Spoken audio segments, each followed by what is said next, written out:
For a lot of people, the census is a bunch of like bean counters coming out to houses and talking about like, oh, there are 4 people here, and here are their demographics, and then leaving, and it's not that big of a deal. And so, for a lot of people, they don't really know why that stuff is important. For example, like, does it really matter if the population of your town is 5,328 versus 3,529?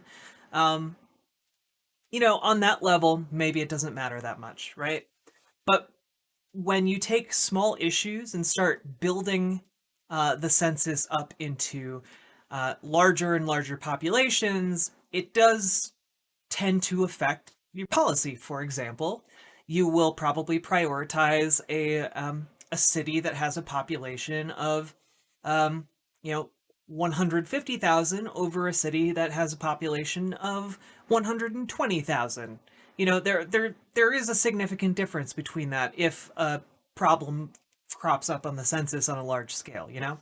So yeah, like, for a lot of people, I think they view it as, oh, the government just wants to know numbers or wants detailed information on everything you're doing, and it's evil. Um, but here's part of the problem here. So, like, this year, the census has been delayed to such an extent that the Trump administration has, and by the way, the census is mandated by the Constitution, so it's a non-negotiable thing. So, like, we have to do it every cycle, every several years, because that is literally in the founding document of our Constitution. Um, and the reason that is because, like, throughout history, you get a lot of valuable data through the census. You know better how to support communities. You know better, what the demographics of an area are. You better know how to allocate funds. All of those things are very, very important. However, with our census, um, it is even more important than possibly like in ancient times under a kingdom, a monarchy, um, because a lot of our political power is allocated based on the census data. So, like, the amount of delegates a county gets, for example, in like the state level, depend on the census, or on the federal level, also depend on the census. So, like, how we go about doing the census really, really matters.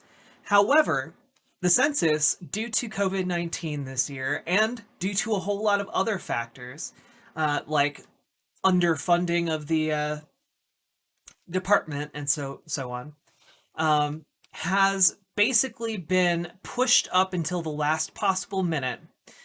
And now the Trump administration is basically arguing that, in courts, they're arguing that, well, we can't possibly analyze the amount of data that the census generates in the time before we have to have the official census data by the end of the year. So, we want to end early the official census count, which is a problem because it means that this year we are going to be drastically underreporting how many people are in different areas, and that is going to drastically affect how much political power different areas receive for the next decade. And there are so many knock-on effects of this that it is really hard to, like, overstate how serious the problem is. And it's especially more serious for communities of color, because typically those are the harder ones to reach via the census takers, and which means that in this year's census for the next decade, the Trump administration is basically arguing that they should be allowed to have a truncated census count in order to essentially have the data ready on time So instead of asking for an extension from the Supreme Court due to the extenuating circumstances, instead they are asking to have a shorter census, and that will mean that in our political institutions and in our like political halls at every level of government, communities of color are going to get the short end of the stick. They're going to be underrepresented for the next decade because of this one decision. Okay, now all of that is probably bad enough if like just saying that all to you, right?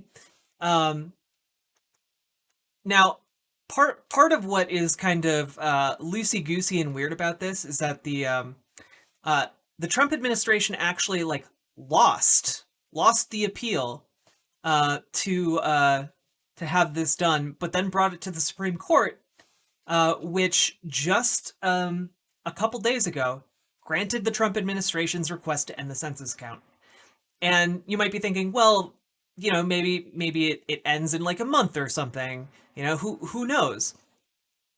The census count ended, I believe, yeah, on October 31st now. Oh wait, yeah, actually, I need to check this. It might have ended today, actually. Um, census count. Hey. Well, this is good. The census count is 99.9% complete. I do have to wonder though, what information might not be put out in this, because everything I've heard indicates that it is drastically undercounting things. So let's take a look at this. Here. Maybe it has it here. What is the date that the census taking is done?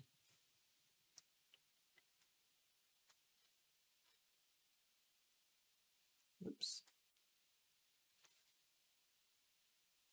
Also, hello, Joey Psycho. Hello, welcome to the chat.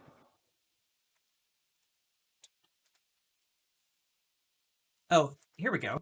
Thursday is the last day to be counted in the 2020 census. Okay, so actually, yeah, the 15th was the last day to be counted on the 2020 census. So if you haven't been counted on the census yet, tough nuts. I guess you don't count in the eyes of the government. You don't. You're not going to be represented in the official counting of our country. That is mandated by the Constitution. So it's a big old problem here. Now let's take a quick look here at one other thing.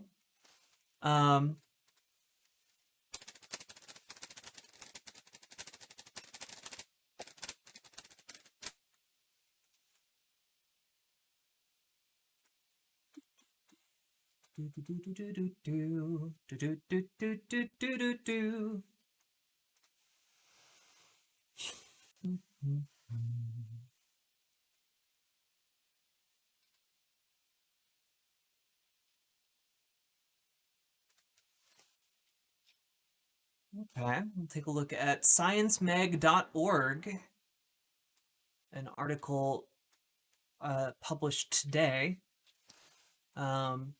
Census Bureau needs outside help to save the 2020 census from political meddling. Yeah, to counter what they see as an unprecedented political interference in one of the world's most respected statistical agencies, prominent statisticians are urging the US Census Bureau to be much more transparent about how it is now processing the billions of bits of information it has collected from a truncated 2020 census. Let's see.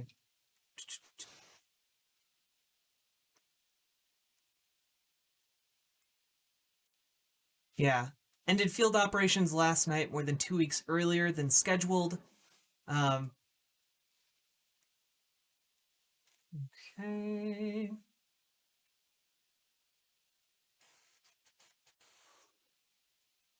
Yeah, census data also also determine how the federal government distributes some $1.5 trillion annually, and are widely used by researchers and businesses to understand demographic trends. So, like, the knock-on effects of having a messed up census are huge. Um,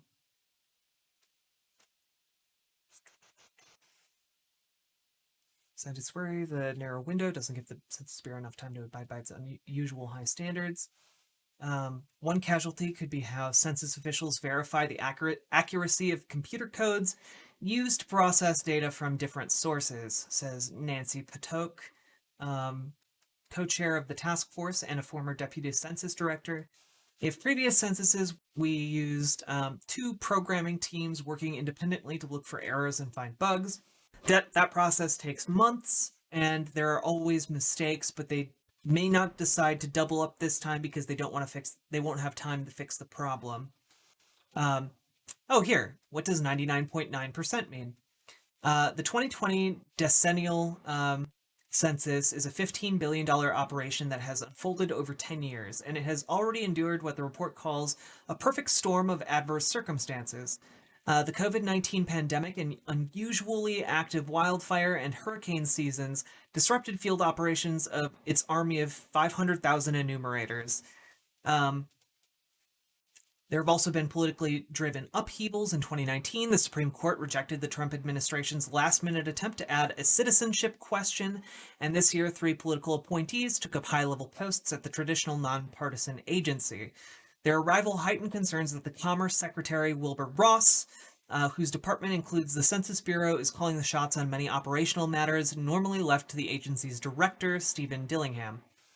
Let's see.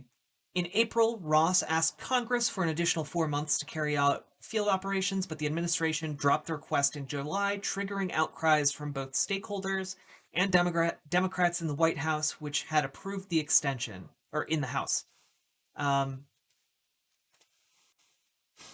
Ross's claim this week that the 2020 census has met its goals because 99.9% of housing units had been accounted for is the latest example of political interference, according to the report. It's a meaningless number that can't be used as a measure of data quality, says Potok, who retired in January as the government's chief statistician. She was basically running the Census Bureau's statistical analysis division prior to her retirement. For example, she notes, enumerators might mark an address as counted even if they had repeatedly failed to obtain any information from residents, or they may move on after collecting only partial information about an address, say the number of people living there but not their age, gender, and nationality, from a neighbor or building superintendent. In census lingo, these are called proxies. Experts say that focusing on the percentage of housing units reached rather than the quality of the information collected at each address can actually be damaging. That's because the efforts to drive up the number could have led to operational shortcuts that will jeopardize the quality of the count. And again, the quality of this count determines how the government distributes $1.5 trillion in funding, as well as affects, and like you might have noticed earlier, this article mentions stakeholders.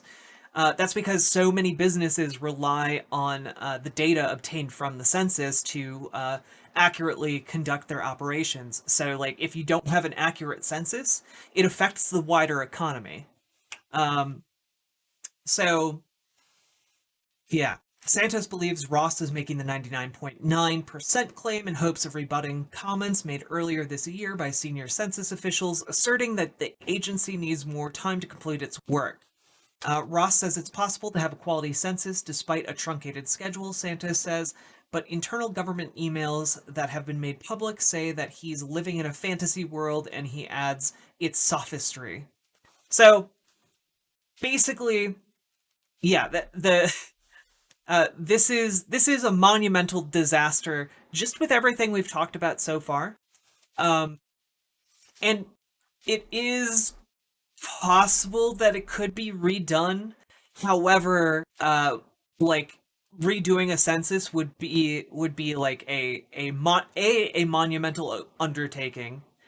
because usually, like, the way this works is every 10 years it is done, and they prepare over the course of those 10 years to do the census. Um, and B, uh, like um, it would be politically difficult to do. It would be it the government is not built right now to support a second census before the 10-year mark. It's just not. Oh, and neat. We actually have a census worker in chat who is in pre-law and says that it is a monumental undertaking. Um, yeah, it could be done. I'm not going to say it can't be done when America's the wealthiest nation on earth, but it it's not as easy as just sending out a survey again, you know? It's just not. So yeah, we could go through the rest of this, but I think you guys get the idea. I will, of course, as always, throw the link to this article up in the highlight text when this video comes out tomorrow. Um, and it will also be in the YouTube description when the video hits YouTube. Okay. However, we're not done yet, folks. We are not done yet talking about the census, not by a long shot, because there's another problem here. The Supreme Court speeds up case on Trump's push to alter census for House seats. So basically, this part of it is essentially there is a second push by the Trump administration to make sure that undocumented immigrants aren't counted in the United States Census. Now, the reason that this is a problem is that historically, undocumented immigrants have been counted in the United States Census. And you want to know why? Here, U.S. Census Constitution. Here we go. Nope, that's not quite where I wanted that to be.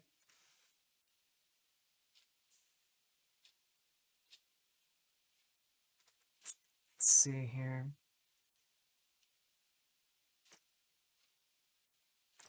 I need to find the actual quote. There we go.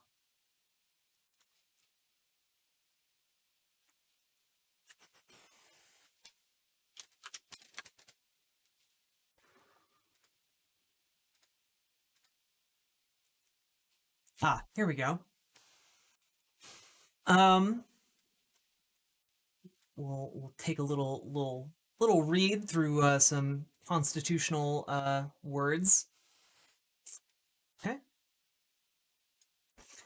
Representatives and direct taxes shall be apportioned among the several states according to their respective numbers. The actual enumeration shall be made within 3 years after the first meeting of the Congress of the United States in every subsequent term of 10 years. Now, I want to look at, really quick, there we go. Oh, damn it. There we go.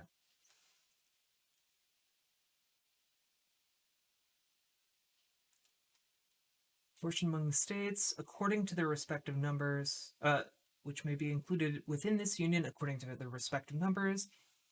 Whole number of free persons. There we go. Here we go. So, here's what the Constitution, like the actual text of the Constitution, says regarding the census and how it should be done. Representatives and direct taxes shall be apportioned among the several states which may be included within this union, according to their respective numbers, which shall be determined by adding to the whole number of free persons, including those bound to service for a term of years, and excluding Indians not taxed, 3/5 of all other persons. Yeah, so 3/5 of all other persons. we kind of we've since fixed that with enfranchisement. Um, but basically, uh, all people, all free persons in the United States, are supposed to be counted under the Constitution. Um, it and like that, it's not complicated here, guys. It's not. Um, and if you're trying to like bend this law about Indians not taxed to like talk about undocumented immigrants, um, turns out that undocumented immigrants do pay taxes, in fact. So you are supposed to count undocumented immigrants in the official census. However, the push against that has largely been because it disempowers areas where lots of undocumented immigrants live. So, for example, those areas get less funding, and if they have less funding, they're less able to look after undocumented immigrants when it comes to like social community programs, etc., etc. Um, so essentially, there is a giant effort going on right now to fix the courts, not to fix the courts, but to fix the amount of political power that places are getting from that they are constitutionally mandated to get from the size of their population. Um, and the courts seem to be on the side of passing through this fix. Um, Yeah. So the U.S. Supreme Court has agreed to a speedy review of President Trump's attempt to exclude unauthorized immigrants from the census numbers used to reallocate seats in Congress. Last month, a lower court ruling blocked Trump's push, calling a presidential memo that called for that unprecedented change unlawful. And truly, it is an unprecedented change. No other president, no other Republican president has tried to change how the census is undertaken, because doing so would, in fact, cause quite a bit of suffering, um, both in communities where there are undocumented immigrants and also in communities where there aren't undocumented immigrants. Um, it's a pretty straightforward issue, which is why it has been that the census has typically been um, a nonpartisan undertaking until this administration. Um, and now the justices have expedited their consideration to hear oral arguments in the case on November 30th. Um, the hearing is set place to take a month before the federal law says the latest state population counts for reapportioning the 435 seats in the House of Representatives among the states are due to the president. The timing increases the potential for Trump to try and make the change to who is included in the numbers during his current term in office. So you need to understand that both of these challenges to the U.S. Census are like build upon each other, right? So like you have less time, you have the denial of extending the census, you have in fact the truncation of the census, so less data is being pulled from the general population, and people are being skipped. And then on top of that, you have uh, the because of the truncation and because of underfunding, you don't have as many people double checking this data to make sure that it's accurate and that the number crunching is accurate behind it.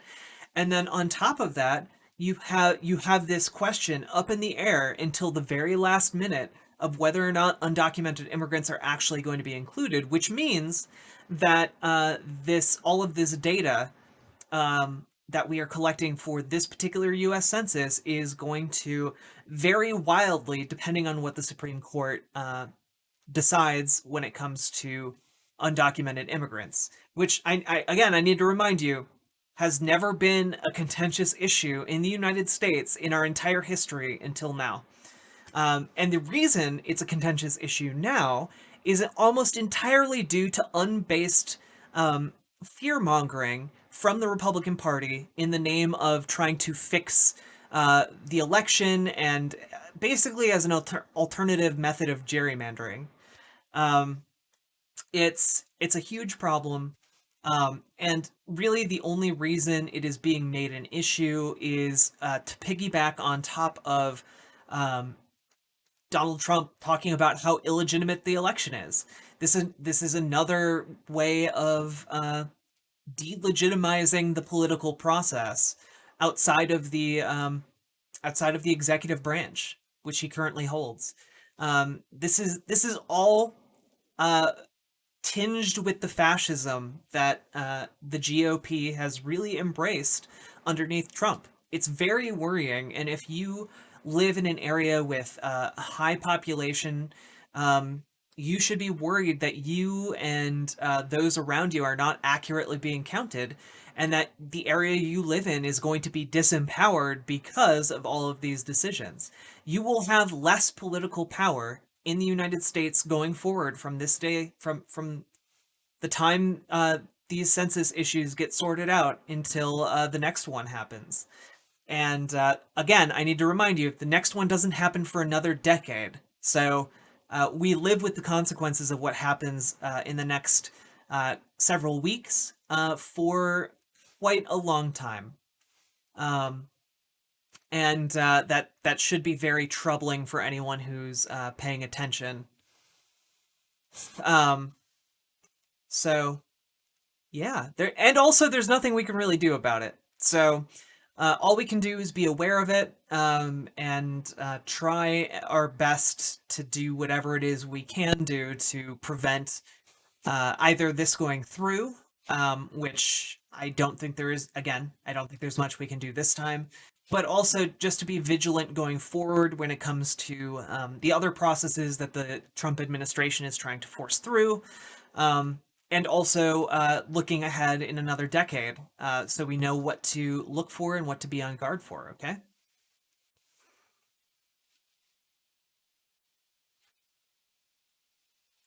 Boop.